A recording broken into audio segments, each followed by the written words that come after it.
Ya, lo solucionamos, lo solucionamos. Estábamos aquí, no sé qué habrá pasado, pero bueno, listo. Pater, te pido que por favor en tu computador abras el archivo porque todavía me sale la pantalla del explorador. Entonces, A muy ver, bien, listo. listo. Entonces, sin más preámbulos, Pater, muchísimas gracias por estar con nosotros y te escuchamos en esta noche de Teología en Casa para hablar sobre la sinodalidad en el Evangelio según San Lucas. Adelante. Bien, muchísimas gracias. Y entonces comenzamos con alguna premisa que en realidad es bastante, digámoslo así, importante de tener en cuenta, un poco amplia, dada la brevedad, digamos, del tema, o más que del tema, de la reflexión y del tiempo que hemos dedicado a esta temática particular. Pero que me parece que es importante plantear esta premisa, y es que tal como se plantea el tema parecería un anacronismo hablar de la sinodalidad en textos bíblicos. Y yo creo que de eso ya habrán escuchado nuestros anteriores participantes en estas charlas, sabiendo que son textos redactados hace más de 20 siglos algunos, y por lo tanto cuando todavía no se hablaba siquiera de este concepto. Sin embargo, tanto la etimología de la palabra, que nos remite a la lengua griega, como el contenido mismo de este término, que nos habla de una idea muy compatible con los valores cristianos, nos consienten releer algunos textos sagrados del Nuevo Testamento desde la perspectiva de la sinodalidad. Y casi que podríamos decir que también del Antiguo Testamento. Nosotros hemos fijado la atención y el interés en el Nuevo por obvias razones, pero podríamos decir que también el Antiguo Testamento pone ciertas bases sólidas de lo que luego entenderemos con el concepto de la sinodalidad. Y en ese sentido, el Evangelio de Lucas, muy especialmente, nos ofrece elementos muy ricos y significativos para acercarnos al perfil de la sinodalidad como un valor siempre actual en la propuesta de Jesús y en la enseñanza de la Iglesia a lo largo de los siglos hasta nuestros días. Con esta premisa ya planteada, puesta en el trasfondo, iniciamos nuestra reflexión diciendo cómo la sinodalidad está presente a partir de Lucas, por supuesto, pero fundamentalmente en la práctica y en la enseñanza de Jesús. La tradición bíblica, expresada en la fe ya vista del Antiguo Testamento, de cuya fuente bebió Jesús desde su infancia, privilegia un estilo de vida comunitario, compatible precisamente con aquello que expresa el concepto de la sinodalidad. De hecho, la historia del pueblo de Dios ha sido fuertemente marcada, esta historia, por la experiencia del Éxodo, que implica precisamente ponerse en camino como pueblo, avanzar juntos a través del desierto hacia una meta señalada por Dios, que en el caso del pueblo de Israel es la tierra prometida. Y quiero aquí insistir precisamente que la misma palabra éxodo está emparentada con sínodo. La misma raíz, que es el término jodos, camino, está tanto en la palabra éxodo como en la palabra sínodo. En la palabra éxodo es ese camino de salida. En cambio, en la palabra sínodo es camino compartido, en compañía de. Para precisar entonces, y desde el concepto del éxodo sabemos cuánta importancia hay en la tradición bíblica a este concepto, más que, digámoslo así, espacial o geográfico, un concepto teológico. La vida del Jesús histórico estuvo también toda ella marcada por el camino. Y en ese sentido es justamente en el evangelista Lucas el que más nos muestra, en el que más está presente el concepto del camino. Tanto que llegará incluso a denominar camino a la comunidad de los discípulos de Jesús. Es Jesús y es la iglesia misma. Jesús es el camino, la iglesia es considerada también camino. Algunas referencias de los Hechos de los Apóstoles están allí presentes, del capítulo 18, del capítulo 19, donde se menciona la iglesia como el camino y Jesús también considerado como el camino. En efecto, en el contexto de San Lucas, el tema del camino tiene un rol y una importancia especiales. Si tomamos la entera obra lucana, o sea, el Evangelio y los Hechos de los Apóstoles, nos encontraremos ante un esquema geográfico muy interesante. Después de la larga introducción sobre la infancia de Jesús en el Evangelio de Lucas, la solemne inauguración de su ministerio público, que aparece después de los relatos de la infancia, luego la llamada de los apóstoles y los primeros signos o milagros y enseñanzas, Lucas nos presenta a Jesús iniciando decididamente su viaje, un camino, una peregrinación hacia Jerusalén. Capítulo 9, versículo 51 lo dice claramente, que Jesús inició decididamente, se afirmó en su voluntad, dicen otras versiones, traduciendo una expresión más bien alegórica que usa allí el evangelista Lucas, cuando expresamente lo que dice allí es que prácticamente que endureció el rostro, una especie de semitismo para decir que es el haber tomado decididamente la decisión, la resolución de emprender el camino hacia Jerusalén. Y de ahí en adelante todo el resto del Evangelio presentará el desarrollo de este camino hacia la ciudad santa, porque ningún profeta puede morir fuera de Jerusalén. Por su parte, el libro de los Hechos de los Apóstoles describe la difusión del Evangelio del resucitado, que se va abriendo camino por la acción del Espíritu Santo, comenzando desde Jerusalén, toda Judea y Samaria, y hasta los confines de la tierra, según el programa intencional del autor del libro, como está expresado en el versículo 8 del primer capítulo. Es este texto brevísimo, pero profundo, rico de sentido, el texto programático que señala el camino y el itinerario que va a recorrer todo este libro, el segundo tomo de la obra de Lucas, los Hechos de los Apóstoles. Incluso también podemos constatar en las primeras páginas del tercer evangelio, es decir, de Lucas, los relatos de la infancia nos hablan también de diversos caminos, como el que presurosamente emprende María, que ya va encinta, embarazada del Hijo de Dios, hacia las montañas de Judá o de Judea, donde vivía su parienta Isabel, con su correspondiente regreso a Nazaret, que es un detalle interesante desde esta perspectiva. Lucas, cuando menciona un camino, de algún modo se detiene también, toma, diríamos, la precaución de referir también el regreso, no solo la ida, sino el regreso. O el camino que hacen los humildes pastores para ir a adorar al niño recién nacido en la pesebrera de Belén. Igualmente su gozoso regreso en medio de alabanzas a Dios por lo que habían visto y oído. Eso son los primeros capítulos. Está también el camino de José y María en compañía de su hijo hacia Jerusalén para cumplir con los ritos de purificación de la madre estipulados en la ley de Moisés y para presentar al primogénito en el templo. También seguimos en el capítulo 2 del Evangelio. Y luego está el viaje de también la Sagrada Familia, diríamos nosotros, de María y José con el niño, aunque no lo especifique el texto sagrado, hacían cada año, nos dice Lucas, ese camino como peregrinación a Jerusalén. Nos manifiesta ese testimonio allí de la costumbre que tenían María y José de ir a Jerusalén. Obviamente iba el niño con ellos porque no es pensable dejar a un bebé solo, lo más probable, por supuesto, que lo llevaran. Y especialmente el camino de toda esta Sagrada Familia, también en peregrinación a Jerusalén, cuando el niño ya tenía aproximadamente, nos dice allí Lucas, 12 años, que entre otras cosas en el contexto de la cultura judía es prácticamente la edad en la que se llega, en cierto modo, a uso de razón, casi como un llegar a mayoría de edad, o al menos como un abrirse ya a la comunidad, a la sociedad, una especie de presentación, diríamos nosotros, de la persona ya con uso de razón. En eso que acostumbramos a llamar el de la pérdida y hallazgo, ese episodio, cuando Jesús se queda allí en el templo y los padres, mientras tanto, iban de regreso y luego, al darse cuenta de que no iba con ellos en la caravana, regresan a Jerusalén a buscarlo.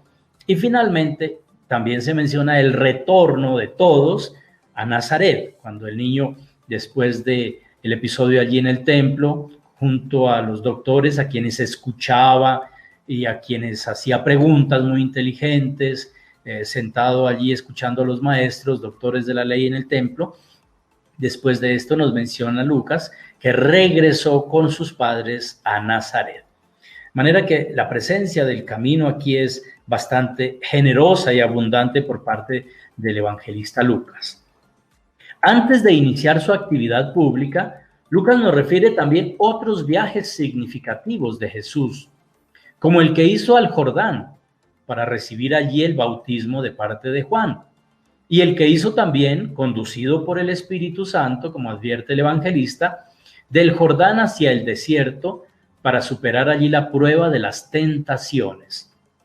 Estamos en el comienzo del capítulo 4, y su consiguiente regreso, también por la fuerza del Espíritu, a Galilea, donde se presentará oficialmente como el Mesías en la sinagoga de su pueblo de crianza, es decir, en Nazaret. Ese texto mencionado allí es también muy importante. Si hablábamos de un texto programático en Hechos, que es el versículo 8 del primer capítulo, este sería el equivalente al texto programático, pues más que del Evangelio de Lucas, diríamos de la vida y misión de Jesús, sobre todo del ministerio público, porque es la presentación de su misión, la exposición de lo que él está convencido que viene a cumplir como tarea recibida del Padre, a propósito de un texto del profeta Isaías que él proclama en la sinagoga de Nazaret. Y de allí en adelante toda su predicación y sus obras reveladoras del poder y de la misericordia de Dios acontecerán en continuos viajes de aquel maestro itinerante que con sus discípulos recorría pueblos y aldeas anunciando el evangelio del reino de Dios y curando toda enfermedad y dolencia. Los testimonios están allí puestos, las referencias a Mateo también, que se puede confrontar, pero sobre todo en el mismo Lucas, donde se nos cuenta efectivamente diríamos nosotros, ministerio público de Jesús como maestro itinerante, predicando el evangelio y realizando signos que acompañaban y daban credibilidad a ese anuncio del evangelio.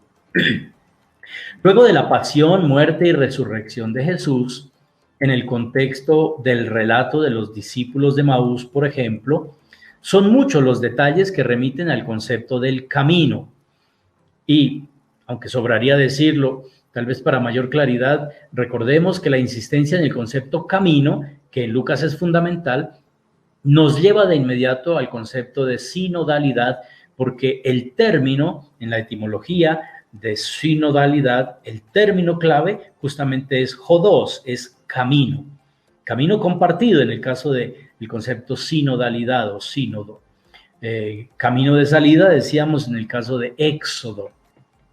Ante todo, no se puede olvidar que la entera historia de los discípulos de Maús sucede en el contexto del camino.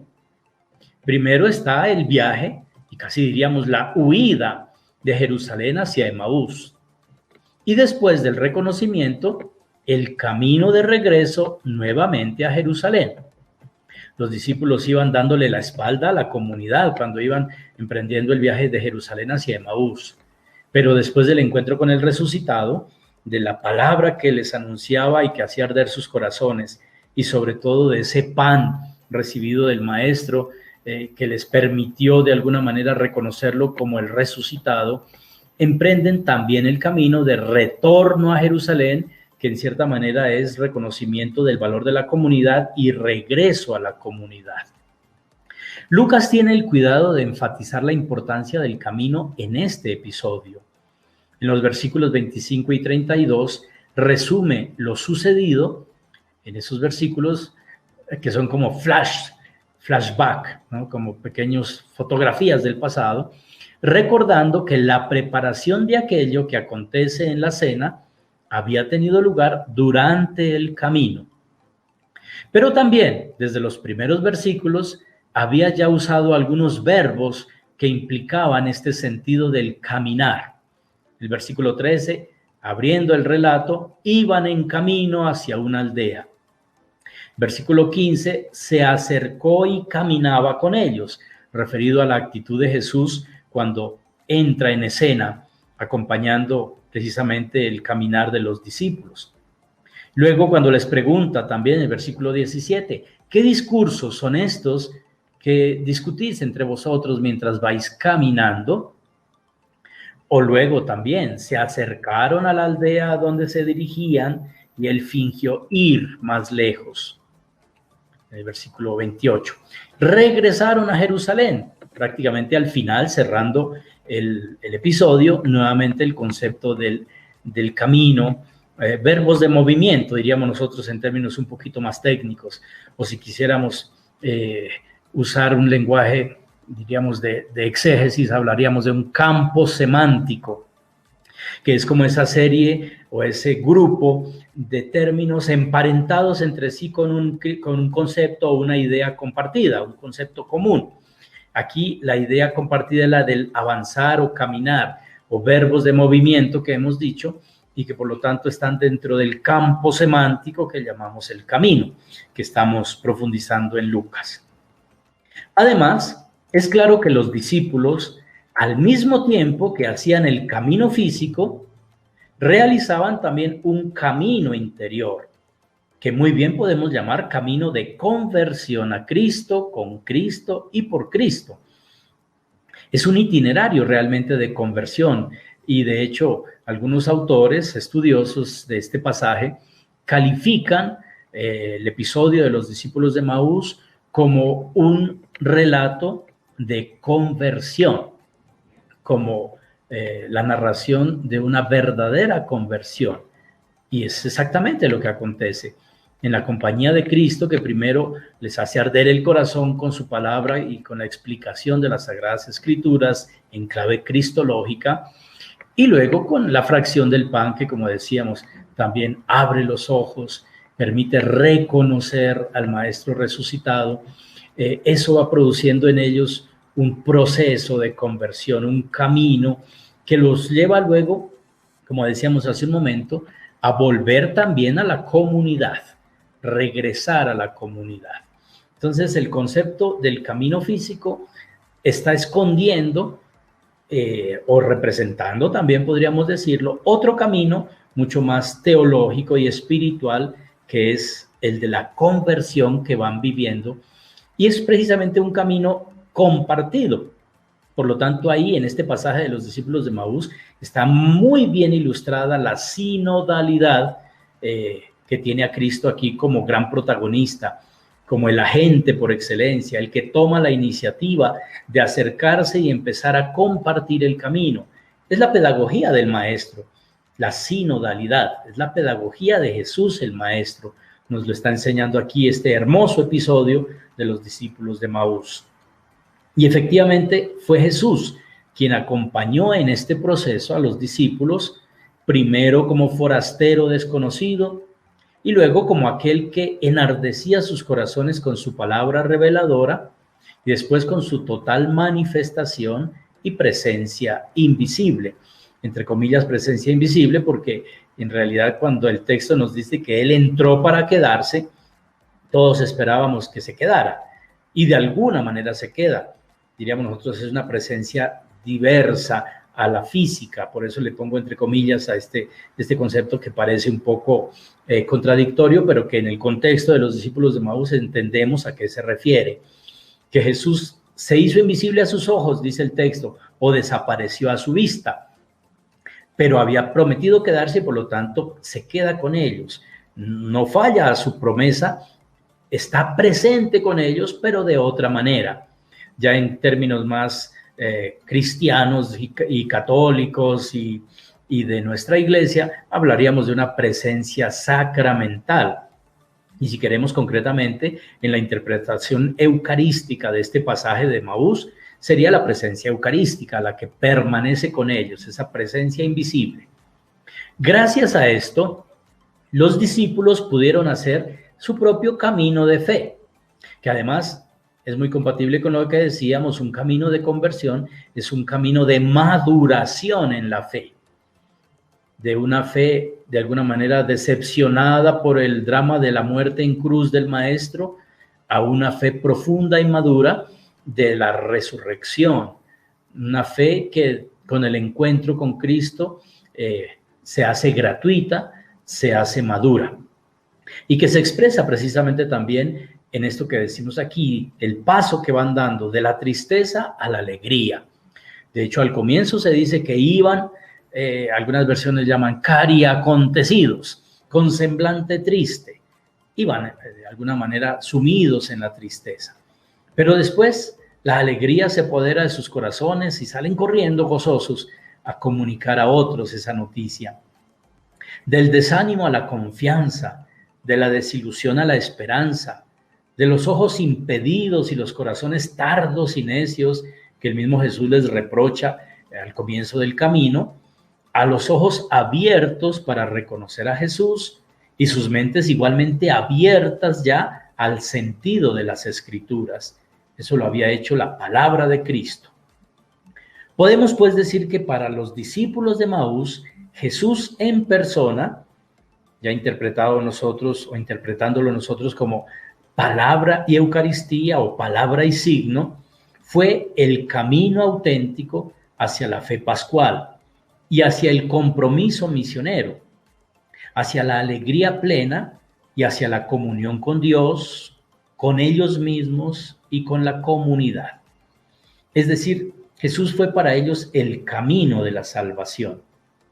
Y aquí un pequeño énfasis desde la idea precisamente de la metodología, de la pedagogía sinodal de Jesús en este pasaje de los discípulos de Maús, porque precisamente lo que logra esa metodología del Maestro Jesús en ellos, que se une a compartir el camino, es decir, sínodos, caminando con ellos, el sínodo está ahí presente, lo que logra es justamente hacerlos conscientes de la necesidad de reconciliarse con Dios, porque iban con sentimientos muy negativos al comienzo del camino, reconciliarse entre ellos mismos. Al comienzo dice Lucas que iban discutiendo entre ellos, de manera que no era el camino de dos alegres compadres que van muy animados, no.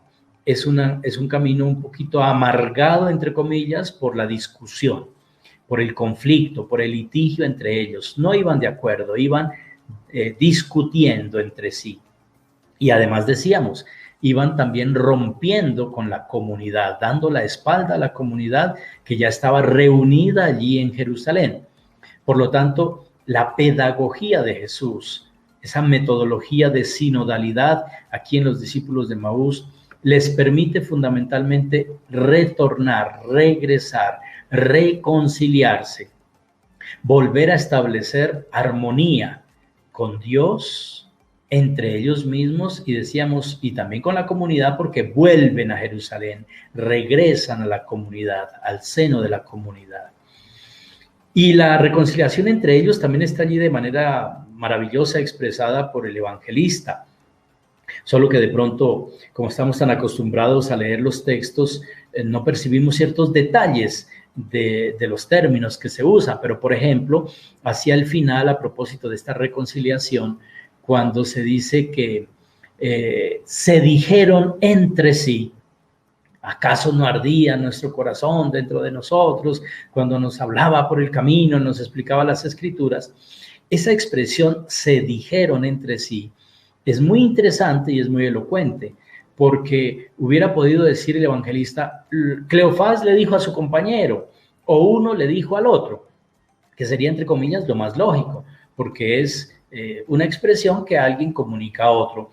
Pero el haber puesto allí como expresión, se dijeron entre sí, da la idea, y nosotros tenemos que ponernos un poquito allí en el drama y en la historia para entenderlo, da la idea de que ellos ya están tan plenamente reconciliados que en ese momento están pensando, sintiendo y diciendo lo mismo y al mismo tiempo. Como cuando ensayamos a los niños en la escuela para que proclamen una poesía, declamen una poesía o digan una canción, la canten. Algo así, es como cuando le decimos a la 1, a las 2 y a las 3 y todos al tiempo repiten ello. Pues aquí esa es la idea que nos da Lucas con la gramática que usa, se dijeron entre sí. No es que uno le dijo al otro, sino que ambos dijeron lo mismo al mismo tiempo, estaban ya tan sintonizados, tan reconciliados, que ya pensaban y sentían lo mismo. Ese es el fruto de la pedagogía de sinodalidad que emplea Jesús aquí en el pasaje de los discípulos de Maús.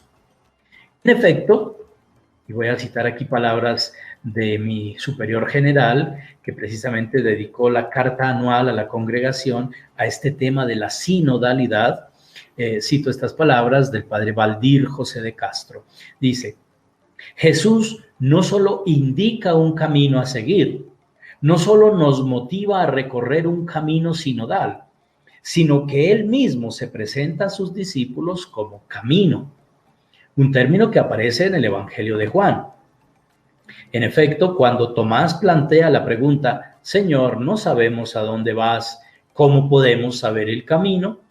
Jesús responde: yo soy el camino y la verdad y la vida. Nadie va al Padre sino por mí. Un texto bastante conocido, muy importante, de Juan 14:6. Jesús se revela como el camino que lleva al Padre. Es el camino de Dios hacia el hombre y del hombre hacia Dios. Es el peregrino evangelizador que anuncia la buena noticia del reino de Dios. Una peregrinación hecha no en solitario, sino unido al Padre y al Espíritu Santo, juntamente con tantísimos hombres y mujeres, sus contemporáneos. Estas palabras del padre Valdir para precisamente presentarnos a Jesús como un modelo de sinodalidad en los evangelios, y especialmente en Lucas, porque hemos dicho que es el evangelista que tiene en el trasfondo de sus dos libros que forman una sola obra, dos tomos de una misma obra, tiene en el trasfondo esa idea del camino. Para Lucas, entonces, el camino es un motivo no solo geográfico, sino también, y diríamos ante todo, teológico, sobre el cual estructura toda su obra escrita en dos tomos. Es verdad que no encontraremos en sus páginas ninguna afirmación explícita en la cual Jesús se presente a sí mismo como el camino. En este punto, como ya lo hemos dicho, Juan es particularmente claro, porque en 14:6 ya lo había presentado: yo soy el camino y la verdad y la vida. Y en Juan podemos recordar también el hermoso discurso de Jesús mismo sobre el buen pastor. Yo soy el buen pastor. El buen pastor es precisamente el que se hace camino, el que conduce, el que guía, el que acompaña. Y la puerta del aprisco, que también da la idea del camino, de paso, que expresan básicamente la misma idea. Capítulo 10 de Juan, entonces, el buen pastor y la puerta, dos imágenes que también están emparentadas con el concepto, con el contenido de lo que la palabra camino nos expresa. Sin embargo, hay un detalle que no podemos dejar escapar, y este es bien importante. En los Hechos de los Apóstoles, Cristo y la comunidad de sus seguidores, como ya dijimos, son también llamados el camino. Cuando se habla de Pablo que perseguía el camino, que luego, de hecho, Jesús identifica con él mismo. ¿Por qué me persigues? ¿No? Cuando se decía que iba persiguiendo a los seguidores del camino, o el camino del Señor, también lo llaman. Pero no solo la vida y obra de Jesús estuvieron marcados por la idea de un camino compartido. También su enseñanza tiene mucho que decirnos al respecto. La propuesta de vida nueva, anunciada por Jesús como presencia del reino de Dios entre nosotros, implica fundamentalmente la idea de salir al encuentro de los hermanos y compartir la vida con ellos con misericordia. Y aquí hay dos conceptos fuertemente, diríamos, lucanos, pero que al mismo tiempo, como seguramente lo tenemos presente, son idea fuerza en la enseñanza y el magisterio del Papa Francisco. Papa Francisco, además de que es también el que nos ha motivado justamente a retomar la belleza del concepto de la sinodalidad como metodología y como expresión de vida cristiana, en último término, también ha insistido mucho en el valor de salir al encuentro. Una iglesia en salida, una iglesia que va al encuentro, la idea de las periferias existenciales a las que hay que ir, a encontrar, etcétera, y el concepto de la misericordia. Es lo más representativo precisamente en Lucas, pero que, como digo, están muy, pero muy presentes también en la enseñanza del Papa Francisco. Iglesia en salida, iglesia que va al encuentro, iglesia de la misericordia. Y en este sentido, Lucas es el evangelio que más claramente habla de la misericordia como actitud propia de quien sigue las huellas de Cristo. No es el momento aquí de hacer un exhaustivo repaso de toda la enseñanza que contiene el evangelio de Lucas en este sentido. Sería demasiado amplio este propósito, maravilloso, pero no tenemos el tiempo de hacerlo. Pero al menos sí, y esto aquí quiero insistir, nos quedamos como con esta clave de interpretación que nos va a servir para, de algún modo, identificar, digamos, la nota típica de esta sinodalidad de Cristo como el Maestro que viene a nuestro encuentro, y es el concepto de la misericordia. Aquí pongo, por ejemplo, el texto de Lucas 6, 36 al 38, que tal vez recordamos. ¿Por qué? Porque es el equivalente a lo que en Mateo se dice: sean perfectos como el Padre Celestial es perfecto. La interpretación de Luquitas, es mucho más, diríamos, específica: sean misericordiosos como el Padre del cielo es misericordioso. A eso se refiere esta cita del Evangelio de Lucas en el capítulo 6, de manera que la esencia misma de Dios, en la perspectiva de Lucas, es la misericordia. Casi diríamos que es como el atributo por excelencia de Dios. Claro, es una interpretación de del mismo sentido del amor. Dios es amor. Lucas dirá: Dios es misericordia, además de que es misericordioso, pero es misericordia. Y entonces la gran propuesta de vida cristiana, en la perspectiva de Lucas, es ser misericordiosos. La santidad cristiana trasiega, digámoslo así, este camino, recorre este sendero, el de la misericordia. Y obviamente también, como no recordar, la parábola del buen samaritano en Lucas 10, 29 al 37, donde también aquí podríamos detenernos un momentico analizando esa parábola que todos tal vez tenemos muy presente, en clave de sinodalidad. También allí está muy presente el valor del camino, aquel hombre que iba en camino, que fue víctima de los asaltantes, que lo dejaron medio muerto, tirado allí por el camino, y luego también este samaritano que pasa por allí. Bueno, habían pasado, recuerden, el sacerdote y el levita, que dan rodeos y siguen su camino sin interesarse, o sea, sin practicar la misericordia con aquel prójimo caído en desgracia, malherido, mientras que el samaritano, extranjero, que debiera ser de por sí un ser despreciable en la mentalidad judía, es presentado aquí por Lucas como modelo de la verdadera misericordia. Él viene en camino, pero se detiene, llega al encuentro de quien lo necesita, porque está allí tirado al borde del camino y malherido. Y la sinodalidad está allí muy presente, porque también se expresa en términos casi tiernos con las actitudes con que este buen samaritano cuida, casi se pone en el lugar del otro y hace todo lo necesario, domina el egoísmo, sale de sí mismo, se desinstala, se incomoda, pone en su cabalgadura a este hombre necesitado y herido, lo lleva a donde puedan cuidarlo, etcétera. Es preciosa esta imagen, y leída, como decíamos, en clave de sinodalidad, también daría para grandes y hermosas reflexiones.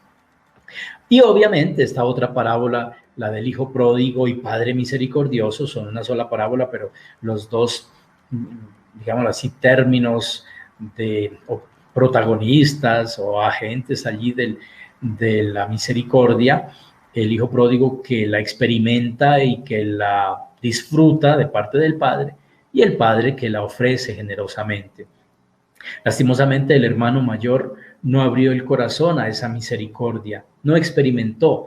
Tenía siempre al padre a su lado, pero se consideró un empleado más, un trabajador en la hacienda del padre, y no experimentó en su corazón el amor misericordioso del padre, como sí lo hizo aquel hijo pródigo, que aunque malgastó su vida y sus bienes y ofendió gravemente al padre marchándose de la casa, etcétera, sin embargo, nunca dejó de sentirse, de experimentarse hijo amado. Obviamente también allí la idea del camino está muy presente en esa parábola que todos conocemos del hijo pródigo. Ese marcharse de la casa y ese regresar a la casa a partir de una experiencia de entrar en sí mismo, de reconocerse pecador, pero también de sentirse hijo amado, que le da la fuerza para volver a hacer otra vez camino de regreso al Dios misericordioso, al Padre bueno que lo esperaba dispuesto a perdonarlo. Además, estos son textos exclusivos y propios de Lucas que manifiestan, como les decía, eso que me permito proponer como clave de lectura de la enseñanza de Jesús a lo largo de todo el Evangelio de Lucas, de la mano con el concepto que venimos comentando de la sinodalidad. Ya casi voy llegando al final porque el tiempo va avanzando y creo que de pronto Marco quiere hacer también alguna intervención o pregunta o aclaración, por eso avanzo un poquito para citar nuevamente las palabras del padre Valdir José de Castro, mi superior general, en su carta anual de este año dedicada a la sinodalidad, que dice de esta manera: Jesús, en perspectiva trinitaria, es nuestro primer referente en el camino sinodal. De hecho, la sinodalidad es un camino de fe que se mantiene ante todo en la comunión de amor entre las tres personas divinas, Padre, Hijo y Espíritu Santo, y su comunicación con nosotros. Dios es relación. Del mismo modo, la persona humana, imagen y semejanza de Dios, es relación. Dios en la fe cristiana es un Dios que camina con el hombre y en este recorrido habla, escucha y dialoga, invitando al hombre a una relación personal, libre y responsable con él. También muy interesante, un fundamento precioso de la sinodalidad en la actitud, en las actitudes de Jesús, relacionado además con la Trinidad. La sinodalidad, diríamos, tiene su fuente allí, como la misericordia misma que lo mencionábamos hace un rato. Para ir concluyendo, les voy a proponer un texto lucano como modelo de sinodalidad. Sé que no es del Evangelio, podría haberlo hecho con la parábola del buen samaritano, o lo podría haber hecho con el texto de los discípulos de Maús, y perfectamente sería, digámoslo así, muy elocuente, o lo habría podido hacer también con el del hijo pródigo, Padre misericordioso. Pero me parece muy elocuente y espero no repetir lo que el anterior conferencista, me parece el día de ayer, había de pronto expresado, porque tenía el tema de los Hechos de los Apóstoles también allí en su propuesta, pero lo que les voy a presentar es más bien desde la perspectiva de la metodología. Aunque no pertenece al Evangelio, hay un texto lucano que ilustra muy bien la dinámica de la sinodalidad como metodología. Y me refiero justamente al capítulo 15 de los Hechos de los Apóstoles, donde se narran algunos detalles interesantes relacionados con la asamblea, o también llamado concilio de Jerusalén, del año 49 después de Cristo.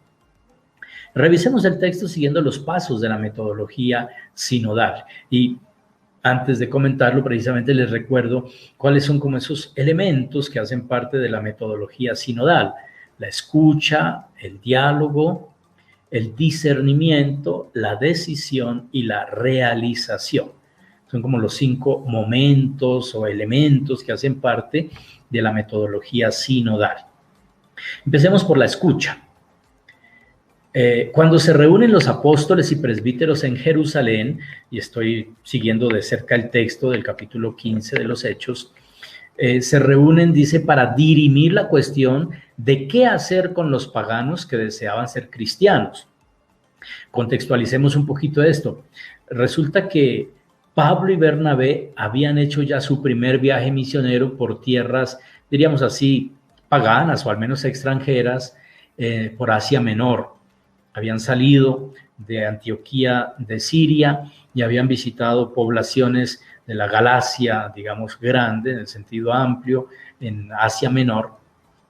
Y se había planteado una cuestión fundamental, como está aquí expresada, porque los paganos acogieron con entusiasmo la propuesta cristiana. Pero estaba la disyuntiva: ¿qué hacemos con estos paganos que quieren ser cristianos? Si se atenían a lo que los apóstoles de Jerusalén pensaban, habría que obligarlos a circuncidarse y cumplir toda la ley de Moisés. Y eso era una carga demasiado pesada e insoportable. Mientras que Pablo y Bernabé pensaban, seguramente iluminados por el Espíritu Santo, que no era necesario el paso por la tradición judía para llegar a ser cristiano, que bastaba la fe en Cristo resucitado, o mejor aún, muerto y resucitado por nuestra salvación, que es el querigma, el núcleo central del evangelio cristiano, al estilo paulino, y que además de esa fe en Cristo, pues obviamente el bautismo y procesos de conversión. Bastaba eso, no más leyes, no más prácticas, no más ritos, no más tradiciones como las que querían imponer desde la perspectiva judía. Entonces, aquí la cuestión fundamental en la que se está discutiendo es muy, pero muy importante, porque se juega la novedad, la libertad y la identidad del cristianismo respecto de la tradición judía. Eso es lo que está en juego en aquella asamblea o sínodo, porque de hecho es un sínodo también, o concilio de la iglesia primitiva en Jerusalén. Lucas advierte que ante todo se pusieron a la escucha del Espíritu Santo. Es el primero que hay que escuchar, porque es el que guía a la iglesia, es el dueño de la marca, como decimos habitualmente en lenguaje coloquial. Y por eso al final podrán decir: el Espíritu Santo y nosotros hemos decidido. La primera escucha es escuchar a Dios, porque de lo que se trata es de discernir la voluntad de Dios, y aquí está muy claramente expresado. Pero también supieron escucharse entre ellos, lo cual es muy importante. Y de hecho Lucas dice que después de una larga discusión, se levantó Pedro y dirigió la palabra a la asamblea. Y luego del discurso de Pedro lo hizo también Santiago. E igualmente toman en cuenta el testimonio de Pablo y Bernabé, quienes referían la actitud gozosa y entusiasta con la cual aceptaban la fe cristiana los paganos en ese primer viaje misionero que habían hecho precisamente entre los años 46 y 49. Entonces, una primera actitud fundamental de la metodología sinodal, la escucha, y allí en este texto está perfectamente expresado. Les decía, lo podemos también constatar, por ejemplo, en los discípulos de Maús. También allí Jesús lo primero que hace en su pedagogía es escuchar. Se acerca y escucha. Viene luego el diálogo. Y esta fue otra estrategia que garantizó el éxito de la asamblea sinodal en Jerusalén, pues supieron intercambiar opiniones e ideas sin ahorrarse tampoco acaloradas discusiones, en respeto, eso sí, de la libertad de expresión. Aquí refiero la versión paulina de este episodio, que la encontramos en Gálatas 2:1 al 10, donde nos da la idea de que la discusión fue más acalorada de lo que aparentemente se percibe por el texto lucano.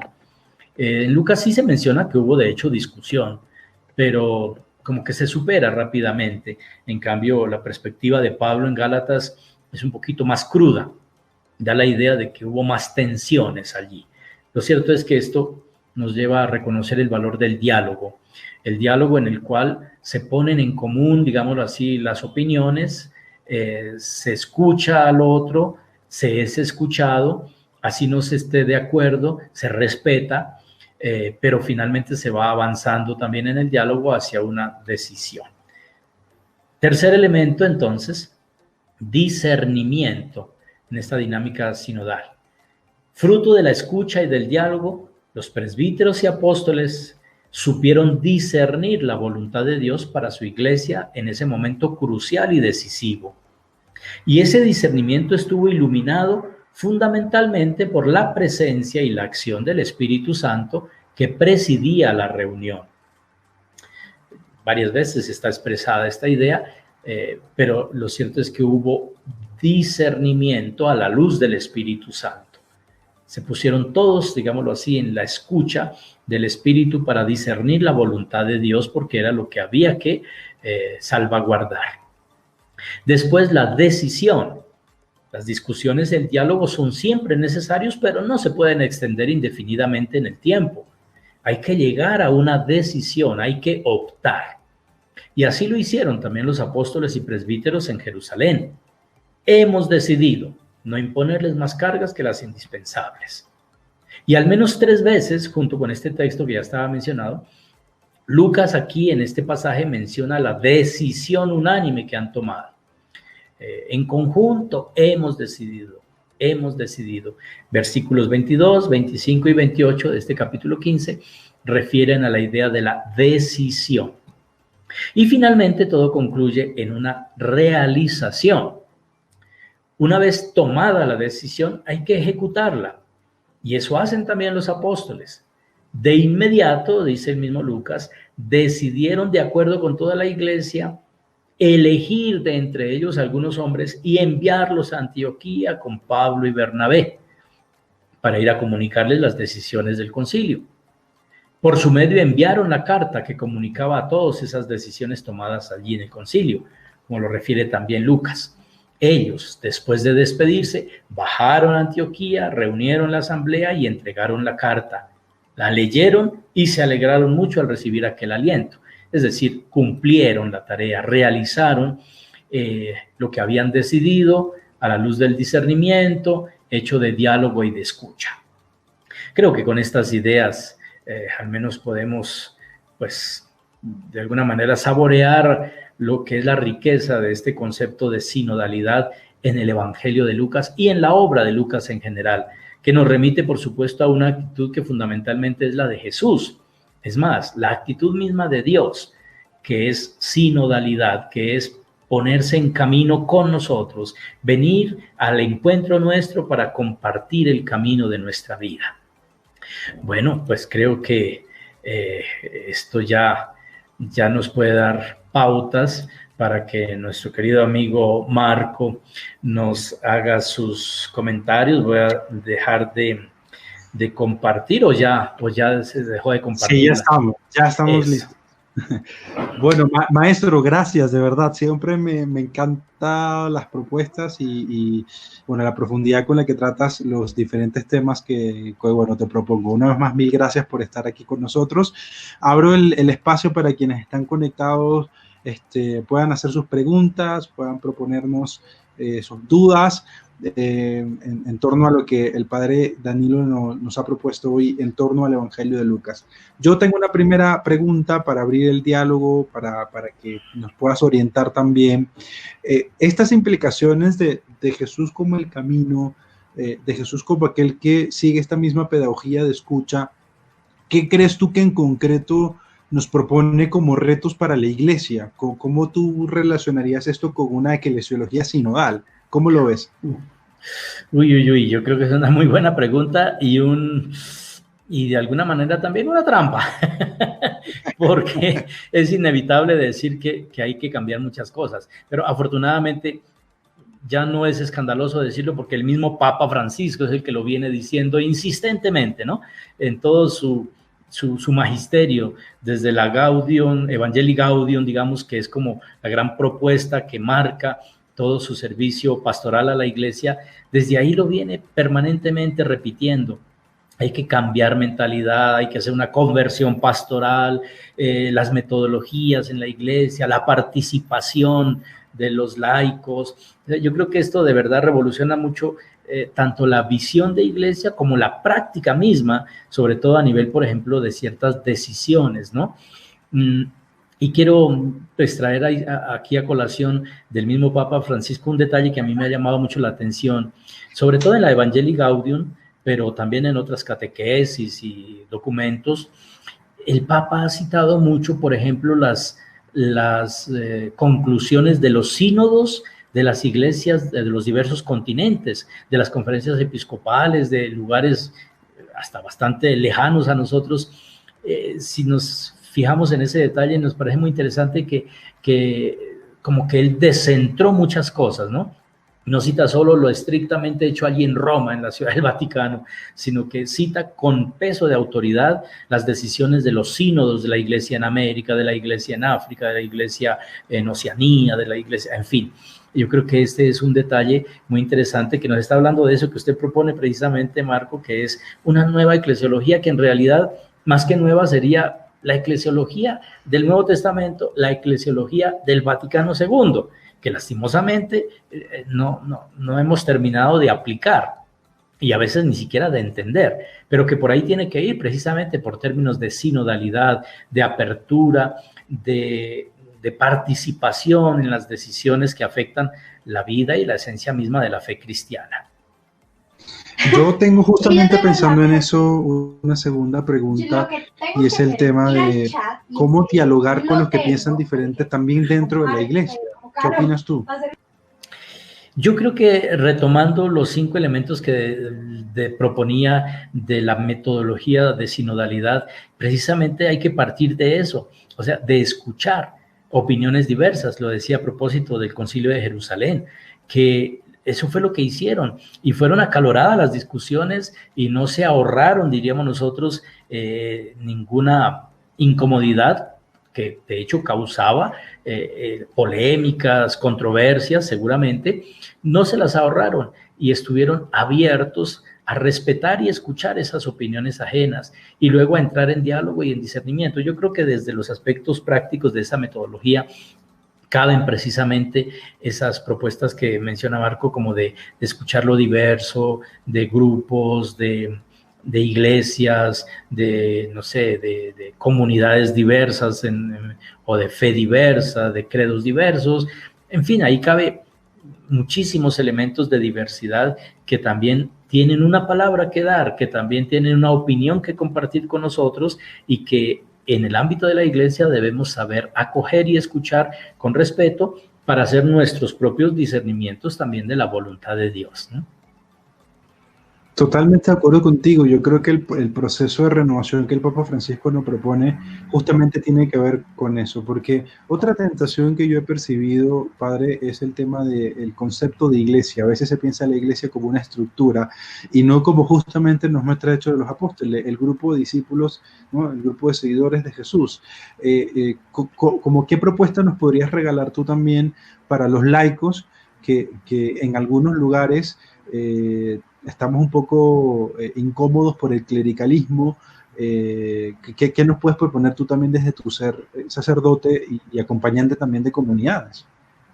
Sí, yo creo que es algo muy complejo porque lastimosamente el clericalismo está presente no solo en los sacerdotes, nosotros los, entre comillas, pastores, sino que tristemente está muy presente también en los mismos laicos, que a veces como que mantienen un poquito esas estructuras rígidas y clericalistas dentro de la misma iglesia, o porque no han reaccionado, o porque se han sometido demasiado, digamos, al peso de esas estructuras. Entonces yo creo que un primer elemento tiene que partir de los mismos laicos, de la certeza que deben adquirir de su protagonismo en la iglesia, de que no solo participan, sino que son iglesia y por lo tanto tienen una palabra autorizada también que hacer escuchar. Y obviamente también ayudarnos en ese sentido, los laicos, ayudarnos a nosotros a ir haciendo ese cambio de chip, ¿no? De mentalidad, esa verdadera metanoia, ese cambio de mentalidad que debemos hacerlo para superar esas estructuras y precisamente esquemas demasiado rígidos y clericalistas que todavía subsisten. Pero yo creo que también es muy importante, insisto, y pues espero no ser cansón en eso, pero acoger mucho el mensaje del Papa Francisco, ser muy fieles al magisterio del Papa Francisco. Yo creo que eso abre perspectivas y eso rompe moldes, rompe prejuicios, rompe esquemas. Si tomáramos más en serio las grandes enseñanzas del Papa Francisco, yo creo que ahí tendríamos muchos elementos ya muy concretos y prácticos también para ir cambiando pues lo que acontece muchas veces en nuestra iglesia. Pater, hay un tema polémico, lo acaban de poner aquí en los comentarios, te lo suelto. Sé que en la academia pues se puede abordar con mayor tranquilidad.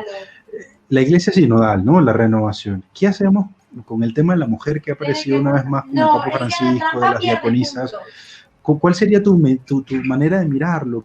¿Qué nos propones? ¿No? Porque a veces siento que se polariza de inmediato, ¿no? Sí, a la fuerza, sin discernirlo, ¿no? ¿Cómo lo ves tú? Sí, yo creo que se trata precisamente de lo que último que usted decía, discernirlo. Sí, es verdad que de pronto se ha discutido ya algunas veces, pero tal vez no ha sido una discusión como tan serena y pausada, como tan, de alguna manera, profunda también, ¿no? Porque recuerdo nuevamente el episodio del Concilio de Jerusalén, ahí hubo, digámoslo así, esa metodología, esa dinámica de escuchar, de dialogar, de discernir. Y de pronto han faltado esos procesos. El mismo Papa Francisco lo ha pedido. Y en ese sentido yo solo quiero recordar un dato, y es que nos parece de pronto atrevido plantear ciertas cosas, cuando en realidad en la iglesia primitiva de pronto eran cosas, entre comillas, naturales, normales, que no causaban incomodidad. Por ejemplo, la carta a los romanos nos menciona a una diaconisa, Febe, que fue ni más ni menos la encargada de llevar esa carta de Pablo a los cristianos de Roma. Y ese era un ministerio de un gran peso y valor. O sea, no era un servicio doméstico el que prestaba esta diaconisa Febe, era un ministerio apostólico en cierta manera, porque se trataba de ser también como el puente de la palabra autorizada de Pablo para los cristianos de Roma. Entonces digo yo, si el mismo Pablo, y eso que ha sido tildado injustamente de misógino y de que odiaba a la mujer y todas esas cosas, que no son ciertas, por supuesto, si él tenía en cierta manera en sus comunidades esa institución de las diaconisas, pues yo no veo que deba causar escándalo el plantearlo nuevamente hoy. Pero eso sí, como usted mismo lo sugería, pues con un discernimiento pausado, sereno, sin entrar en peleas, porque el conflicto es absurdo. Es necesario, pero no se puede perpetuar, ¿no? O sea, se tiene que llegar, también decíamos, después de la escucha y el diálogo, a una decisión. Pero hay que darle cabida a esos espacios de escucha, de discernimiento, de diálogo. Muy bien, mira, Pater, por acá Jackie te deja una pregunta que me parece muy interesante. ¿Cómo ayudar a cambiar esa mentalidad clericalista en nuestra comunidad para el cambio y camino sinodal? ¿Qué les puede responder? Pues dos cosas que me parecen interesantes, más o menos de lo que ya he venido diciendo. Una, volver a la palabra, volver a la fuente de la palabra de Dios. Es que ahí están las bases. Ahí está, digamos, lo más puro y original del ser iglesia. Cómo nació la iglesia, cómo se fue consolidando en los hechos de los apóstoles, en la enseñanza de Jesús, de Pablo, en fin. Entonces, el volver a la palabra, volver a tomar como contacto personal y directo con lo que esa palabra nos dice del ser iglesia, ahí tenemos un elemento muy importante. Y lo otro que ya he venido también insistiendo, de también tomar en cuenta y con seriedad la enseñanza del Papa Francisco. Es que el Papa Francisco de alguna manera repropone, actualiza lo que la misma palabra de Dios nos ha enseñado y lo que el Concilio Vaticano II, que fue otro hito muy importante de revolución, la han llamado copernicana en temas eclesiológicos, de lo que ha representado. Entonces, con el Papa Francisco tenemos de alguna manera, casi diríamos nosotros, garantía de volver a la fuente de lo que es la iglesia en la esencia de, digámoslo así, del Nuevo Testamento, de los tiempos de Jesús y de los apóstoles, y también la garantía de estar en sintonía con el Concilio Vaticano II, que también fue ese momento, diríamos, casi de refundación, no en el sentido de volver a fundar, sino de volver al fundamento, de volver a la fuente. Bueno, Pater, yo te lo he propuesto ya en otros diálogos personales, casi que en dirección espiritual.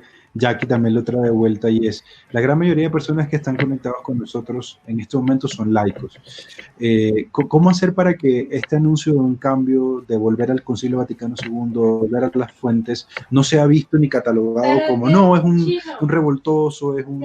¿Cómo pedagógicamente nos recomiendas tú ir proponiendo este regreso a las fuentes y seguir actualizando el Concilio Vaticano II en nuestras parroquias y comunidades?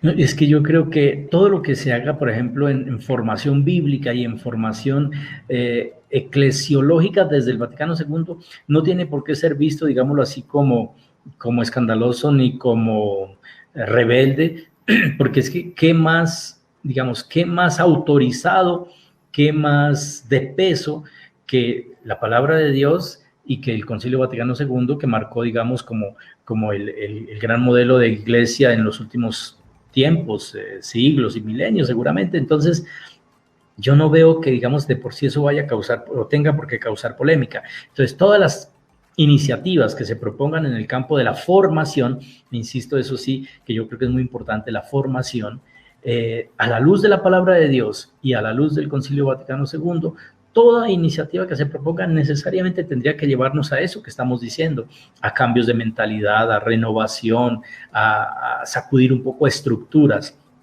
No es fácil, ciertamente, porque pues todos conocemos la realidad de estructuras y de mentalidades rígidas, mezquinas, a veces incluso excluyentes, tristemente. Entonces, no es fácil la tarea, pero yo creo que tenemos la fortaleza misma y la riqueza de la palabra de Dios, que por lo tanto, como digo, todo lo que se haga en la línea de la formación bíblica y del Concilio Vaticano II, que proponerlo no tiene por qué ser escandaloso, porque es la autoridad, diríamos nosotros, a nivel de documentos en la Iglesia hoy por hoy. Todo lo que se haga en la línea de formación bíblica y de magisterio del Vaticano II, yo creo que tiene que necesariamente ir conduciendo hacia esto que decimos de cambios de mentalidad y de prácticas también de sinodalidad, de mayor participación, de comunión y participación, precisamente como lo propone el Vaticano II en la misma Iglesia. Bueno, muy bien. Esperamos que dejen algunas 2 o 3 preguntas más para cerrar el espacio. Pater Pablo, desde Argentina, te pregunta si hay alguna relación entre la oración, la espiritualidad y la idea de camino sinodalidad en Lucas.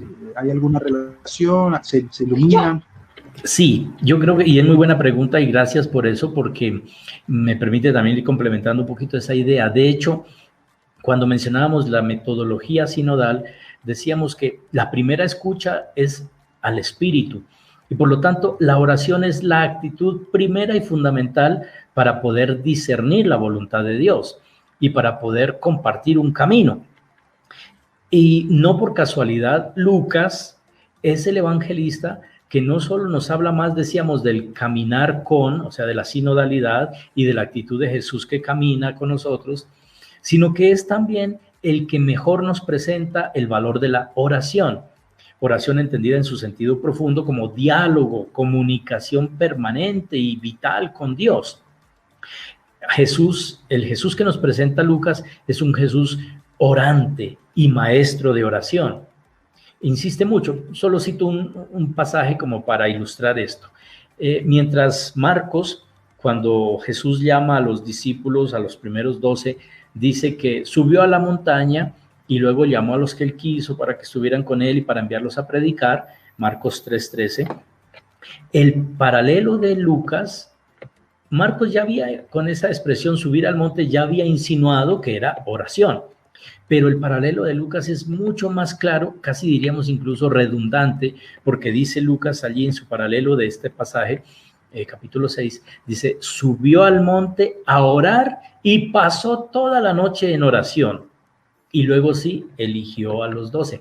Entonces yo creo que ese detalle efectivamente es muy bonito verlo a la luz de Lucas, que es el evangelista que más habla del concepto del camino, de la sinodalidad en ese sentido como actitud de Jesús el Maestro, pero que al mismo tiempo mejor presenta la imagen de un Jesús orante y maestro de oración además. Entonces son dos cosas exactamente, diríamos, compatibles, que se complementan, como que se implican, se necesitan mutuamente, ¿no? Bueno, muy bien. A propósito de esto, José Antonio Pagola hace muy poco acaba de publicar en PPC varios textos que se llaman así, Jesús, Maestro de Oración. Los recomiendo también. Padre Danilo, muchísimas gracias por estar con nosotros. No queda ninguna pregunta más en el tintero. No sé si tú quieras darnos un mensaje final y con eso despedimos este espacio contigo. Bueno, yo en el mensaje final lo que quiero es insistir y obviamente repetir algo que ya he dicho, pero que me parece que es fundamental, y es el valor de volver a la palabra. la fuente de la palabra de Dios, sin desconocer, por supuesto, los sacramentos. No estoy en contravía, ni en controversia, ni en discusión del valor de los sacramentos, no. Pero es que precisamente los sacramentos adquieren todo su valor, es a la luz de la palabra. En la palabra se percibe la riqueza también de los sacramentos. Entonces, volver a la palabra. Yo creo que el Papa, en el documento, el Papa Francisco también en el documento Aperuit Illis, les abrió el entendimiento, que a propósito es cita de los discípulos de Maús, o de la continuación del texto de los discípulos de Maús, que dice que les abrió el entendimiento para que entendieran las Escrituras. Ahí, en expresiones muy sencillas, el Papa insiste precisamente en esto que estoy recomendando, de volver a encontrar en la palabra de Dios como la fuente de la vida espiritual y de la vida cristiana y del compromiso también que esa fe trae para nosotros. Entonces, por eso me alegra muchísimo que haya todas estas iniciativas. Marco en eso tiene un corazón apostólico digno de admiración y de mucho aprecio. Seguir entonces con estas iniciativas que, como usted mismo lo decía, básicamente están ofrecidas a laicos. Hay un poquitos curitas por ahí conectados, si es que los hay. Entonces, gracias a Dios son los laicos los que más nos enseñan con esa actitud de amor a la palabra y a iniciativas que nos llevan precisamente a esa fuente, ¿no? Bueno, padre, yo tengo que tomarme el atrevimiento de preguntarte si tú nos puedes mandar el texto que escribiste para pasárselo a las personas que estuvieron hoy. ¿Crees que es posible? Por supuesto que sí, con todo gusto. Yo creo que mañana, porque le voy a dar una leidita por ahí, por si alguna mayúscula o alguna tilde, como a mí me gusta que no pasen errorcitos para un paulino, eso sería grave. Entonces, yo creo que mañana le doy la revisadita y se lo mando ya pulidito. Buenísimo, así que ya saben que se los compartiré. Bueno, Pater, te despido de este espacio y yo me quedo un ratico con la gente por aquí. Muchísimas gracias, oramos por ti y ahí te acabo de hacer otra invitación por WhatsApp, así que espero puedas escucharla. Bueno, muchísimas gracias, bendiciones a todos, una alegría haber compartido este momento.